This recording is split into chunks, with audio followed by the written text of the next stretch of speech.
Hi folks, it's day 84 today. First off, I just want to apologise for yesterday. My video cut off quite abruptly. I was having technical issues, unfortunately, so I didn't get to the end. I was pretty much done anyway, I think, so you didn't miss much, I don't think. But to further kind of explore what I was talking about yesterday, I was saying how I keep a very kind of tight lid on my feelings and, you know, the memories and the experiences that I've had over the years. I kind of hold them all back, repress them and suppress them. And it's a method I've been using most of my life. And it's a method that's not working anymore. I was talking on Tuesday about therapy and how it was a really tough session and what we went over, and we covered quite a lot of ground actually. I didn't cover everything. There was something else that came up on Tuesday which I wanted to talk about today. So on Tuesday I mentioned a defining moment in my life. So when I went to university, first of all, I kind of metaphorically kind of closed the door on my life and tried to start fresh, with varying degrees of success and failure. But yeah, I mean, life is a series of kind of moments like that, I think. Um, Most of the time we just kind of live and we're getting on day to day, eating breakfast, going to work, going shopping. Those are kind of like the day to day, that's just life, normal life. I mean, occasionally throughout life, there are going to be massive moments that are life defining moments. And I mentioned that one, going to university, leaving home for the first time, being independent, being kind of like in a brand new environment where no one knew who I was, gave me the opportunity to be somebody I thought I wanted to be. It's made me think about a lot of other kind of defining moments in my life. And to be fair, a lot of the defining moments that I can think of aren't good defining moments. They're kind of like they're defining moments that have led me to be kind of depressed and have really bad anxiety. And one in particular kind of popped up on Tuesday, which I haven't thought about in probably 30 years, I guess, give or take. So when I was 11, my parents split up and I was living in Northern Ireland at the time, we all were. And my mum moved to Manchester because she had family there. So she decided to take me with her. And I don't want to get into too much about that story, but this is specifically related to that. So yeah, I think I was about 11 years old. We moved to Manchester. I got enrolled in a new school. And I remember the first day of school, I was I think my cousin kind of made sure I got to school okay on that first morning. But then getting home from school that evening, I was supposed to come home with my cousin. I couldn't find him at the end of the day, and I couldn't remember how to get back to where I was living. So it's a hard memory to come across, if I'm being honest. I basically set off thinking I could find my way. And you've got to bear in mind, even though I was 11, which is it's a reasonable age to kind of come and go to school. I'd come from a very small town, so I knew everywhere. I knew how to walk. Everything was walking distance. I knew people. I knew lots and lots of people. I knew the whole town basically by the time I was 11. So there was no chance of me ever getting lost, and I was making my way to and from school from a very early age back home. But this particular incident, I'd just moved to a new place. I wasn't familiar with it at all. I'd never used public transport in my life before, really. So yeah, it was a tough one for me. So I set off thinking I could probably figure it out. Couldn't in the end of the day because I was 11 in a strange place, not knowing where I was or how to get anywhere. And I got completely and totally lost. So I was just wandering around. It must have been like 2, 3, maybe 2 hours. I was just wandering just trying to find something that looked familiar, because that's what I used to do when I lived at home. Like, it's a small town, there's lots of kind of places that you can look out for. And as time was going by, I just couldn't see anything familiar, and that's when the anxiety started really kicking in. Obviously, I was anxious anyway because I was lost, and I'd started a new school, so it was all kind of, and I was in a new place, and it was after a very kind of, I don't want to say it was a traumatic move, but it was a big move that affected me quite badly, I think. So there was all that kind of going on, and then on top of that, I got lost on my first day at school. So I was wandering around for 2 hours, didn't have a clue where I was, ended up in some like street with some shops on it, and I just broke down. I didn't know what to do. I just broke down. I thought I was never going to get home. Burst out crying in the middle of the street like an idiot, and some woman was walking by. She kind of like stopped to find out what was going on, and I explained the situation. She asked me where I lived, and I said I kind of knew where I lived, the road that I was living on. So I kind of said, "Oh, I live on this road. I don't know how to get there." She didn't know how to get there. That made it even worse because I was thinking, "Oh my God, if she doesn't know, how am I ever going to get home?" And then this guy who was working nearby, I think he was a builder, he was doing some building work. He kind of saw what was going on. He nipped over and said, "Is anything wrong? Can I help?" She explained that I was lost. I explained that I lived on this specific road. He knew it, so he kind of like said, "Look, I'll take you home." And, maybe it was naive. It was naive, but yeah, I kind of got in the car with this guy, and he, luckily enough, he took me home. So he took me back to the house that I was living in with my mum. And yeah, just the relief of getting back to the familiarity of kind of, and I was still getting used to the place, so it wasn't like I felt safe there or felt at home, because it wasn't my home. But yeah, I was so relieved to get there, and then, I thanked the guy, and he went back to wherever he picked me up, and I went in, explained what had happened, and I remember the reaction, because we were looking for my grandmother at the time, and I remember her reaction was kind of like, how could you not know how to get back here? And my mum was kind of the same. She was like, we arranged it so that you could get back here. Why, like, what happened? As if she was kind of assigning blame to me, like I'd done something wrong by getting lost. And then when they found out I'd gotten a lift home by a stranger, effectively, she kind of wasn't very happy about that, or got punished for that. And fair enough, it was, like I say, a very naive thing to do. That could have ended in a whole different scenario, which would have been bad. That could have ended in like a terrible situation for me if the guy hadn't been a genuine, honest guy. God knows what might have happened, and it's scary to think about it. Even now, I'm getting kind of anxious thinking about what might have happened, what could have been.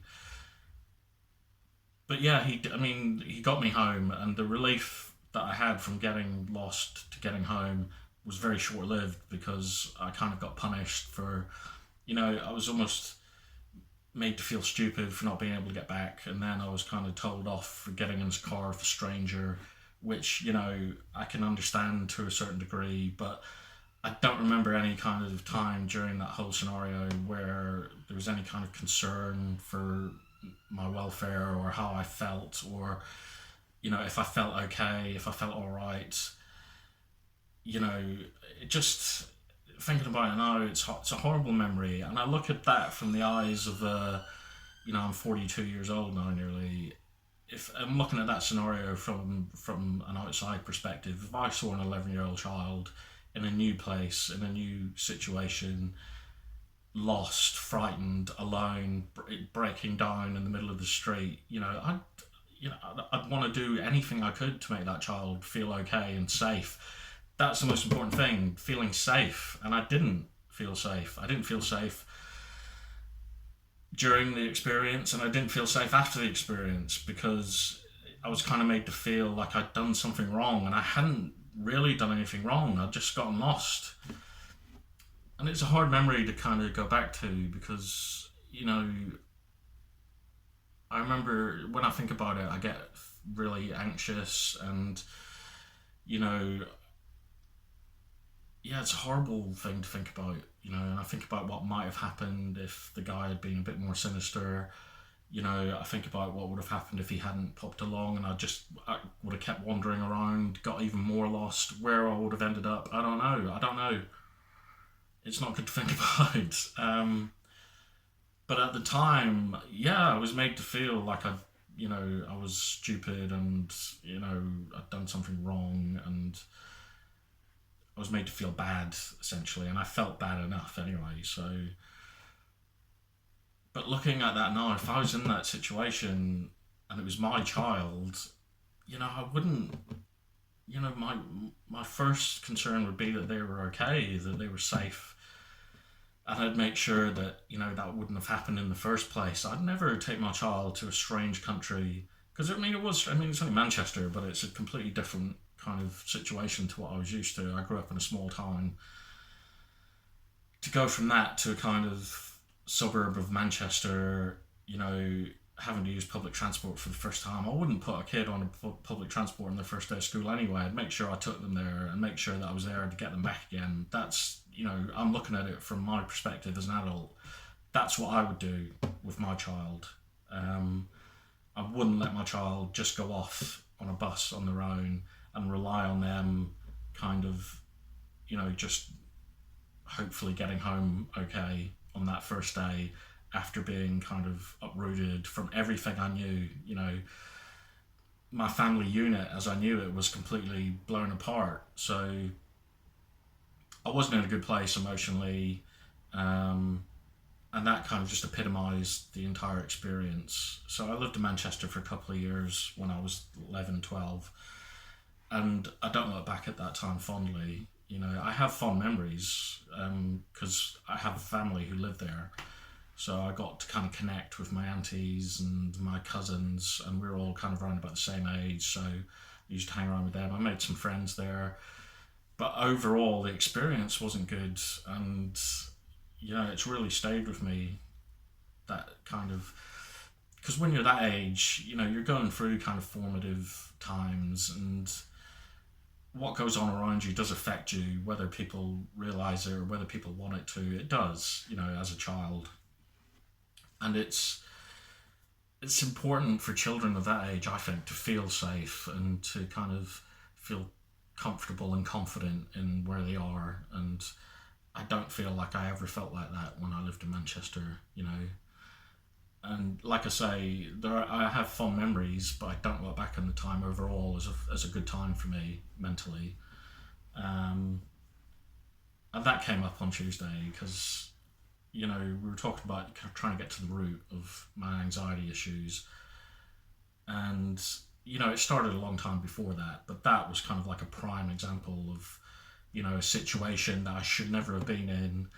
And then to be made to feel bad or like a wrong to have been in that situation, that kind of just pinpoints exactly, how my life has gone. So I look back at that as a defining kind of moment for my anxiety anyway. That's when it kind of ramped up, I think. Around that whole period of time, it was a very uncertain period of time. It wasn't a good period of time for anybody involved, I don't think. So that's, I don't know where I was going with that. Defining moments. So that popped up as a defining moment in my childhood. There are a lot more that are worse than that, but I don't really want to go into them. And I know that I was kind of saying the other day that maybe I should be going into these kind of moments more often and sharing them and giving people the opportunity to kind of understand them and understand me and how they've affected me. But I don't think I'm there yet. So, yeah. And even now I look back at that kind of time, that period, that incident, and I feel a bit of shame because I feel like I was 11 years old. I should have been able to kind of figure it out. I should have been able to get home okay. I should have been able to not cause problems, because that's where my mind went, that I'd caused some sort of problem for my mum.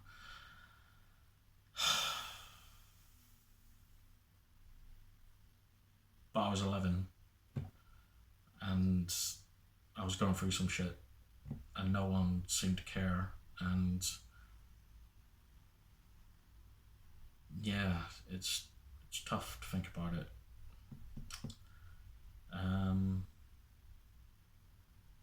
So like I say, yeah, life is full of those kind of moments, and they're not all bad. Don't get me wrong. There's a lot of defining moments in our lives that are positive,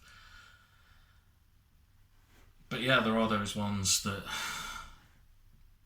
do affect you in negative ways, and that's a prime example of one for me. And thinking about it now, I don't know if I ever really kind of addressed it and got over it, even though I'm talking about it now as if it happened to me years ago. It feels almost like I'm back there.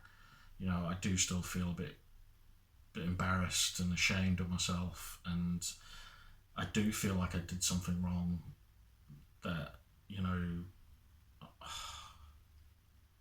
I shouldn't feel that way. And that's, yeah, I've got loads of those moments, and trying to come to terms with them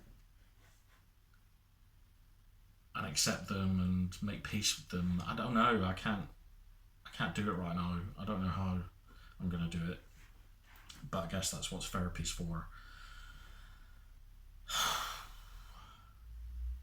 But yeah, I'm gonna leave it there for now. I just wanted to kind of bring that up. It's becoming a repeating kind of pattern for me. It's like all these moments from periods in my life that have, steered me in the wrong direction, like have made me feel bad or have caused negative kind of emotional responses. I have so many of them, and I'm looking at them from the perspective of, they were all my fault. Like I'd done something wrong, or if I'd acted differently, things wouldn't be as bad, or they wouldn't have been as bad, or, I could have avoided it if I'd done something differently. I could have avoided all of this, depression, anxiety, suicidal ideation, being in a hospital, having breakdowns, not being able to work. I could have stopped all of that if only I'd acted differently, during specific moments in my life, which I had no control over ultimately. That's what I'm dealing with. So yeah, I just let a little bit out today. Yeah, sorry, I'm going to leave it there. Okay, thanks.